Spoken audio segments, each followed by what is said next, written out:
Dans nos désespérances, bien-aimés, il y a toujours un mais, un toutefois, par lequel le Seigneur nous fait signe, nous dit ce n'est pas fini. Ce n'est pas fini. Parce qu'ici on dit, Jésus est mort, les grands prêtres, nos chefs l'ont livré, il a été condamné à mort, on l'a crucifié, nous espérions, etc., etc. Mais après il dit, toutefois, néanmoins, mais, cependant, cherchez dans vos misères le néanmoins, le cependant, le toutefois que Dieu a mis dans votre vie. Même si vous avez l'impression que l'olivier ne fleurit pas, que la récolte n'a rien donné, sachez, trouvez un cependant, un néanmoins. Je n'ai pas d'argent. Néanmoins, j'ai une femme qui me soutient dans ma souffrance. Parce que ce serait une double souffrance que de ne pas avoir de l'argent et d'avoir une femme qui vous fait la pression. Mais vous, il faut trouver les néanmoins. Je n'ai pas d'argent, mais mes enfants sont intelligents.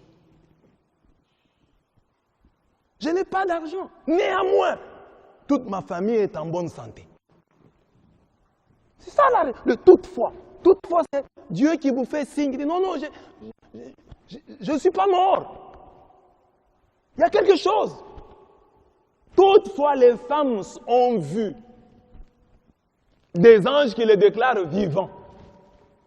C'est déjà quelque chose. Les anges disent que c'est lui que vous plairez. C'est lui que dont vous désespérez déjà. Les anges disent qu'il est vivant.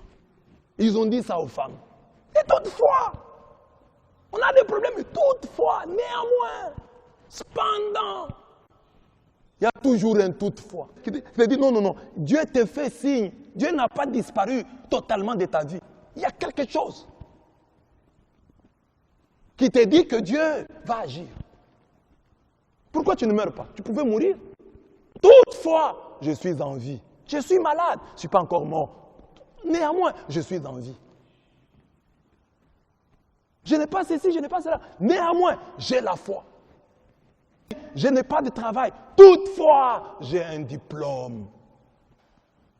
Je n'ai pas d'enfant. Toutefois, néanmoins, j'ai un mari. Il y a une veuve dans les livres de rois, dans le ministère d'Élisée. À elle, Élisée demande. Elle vient poser le problème. Elle disait, oh, mon mari était prophète, il est mort, il nous a laissé avec des dettes. Le prophète lui demande, qu'est-ce que tu as dans ta maison? Il dit, je n'ai pas d'argent. Je n'ai pas de l'or. Mais, cependant, toutefois, néanmoins, j'ai de l'huile. De l'huile ici, c'est sa crème qu'elle utilisait. Elle considère que c'est quelque chose.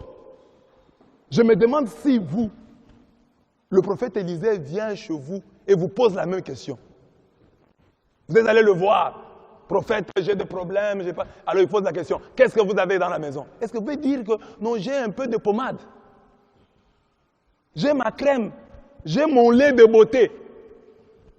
Cette femme a estimé que le lait de beauté, c'était quelque chose. Donc même au deuil, le frère est mort. Toutefois, nous avons un cercueil. Toutefois, nous avons déjà un endroit pour pouvoir l'enterrer. Même au deuil, il y a un toutefois. Même quand quelqu'un est mort, il y a toujours un toutefois. Parce que si vous perdez votre frère et vous n'avez pas d'argent, et le deuil devient double, même triple. J'ai un fiancé, je n'ai pas le mariage. Toutefois, j'ai un fiancé. Je n'ai pas le mariage. Toutefois, quand je passe en cours de route, les garçons, les hommes me dérangent. C'est qu'il y a espoir. C'est que je suis une femme. Les gens me voient comme telle. Même quand c'est un aventurier qui te dérange en cours de route. Mets ça dans le sac de toutefois, de néanmoins, de cependant, et garde ta joie. Et dis-toi, il y a de l'espoir.